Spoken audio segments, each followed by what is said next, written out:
Mijn naam is Roland Makuna. Ik ben met pensioen. Momenteel doe ik vrijwilliger werk hier in de Vredeskapel. Parochianen en kijkers van Omroep ZVL, jongvolwassenen en katholieke gelovigen.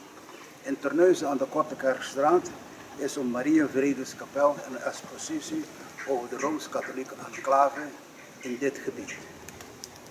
Deze kapel met expositieruimte is 5 jaar in gebruik. In de regels dagelijks van 9:30 tot 15:30 geopend.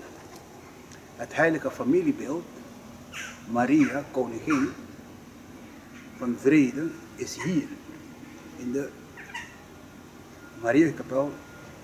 Het is elke keer weer fijn om samen te zijn, om te kunnen mogen bidden voor onze kinderen en mensen om ons heen. Bent u in Terneuzen en hebt u tijd, of ben je met vakantie of bij de familie en hebt u tijd, kunt u een bezoek brengen aan deze heilige vrouw van Terneuzen. In de Mariakapel in de Willibrordustoren. Maria, koningin van vrede, bescherm gemeente Terneuzen. Help ons in de naam van uw Zoon.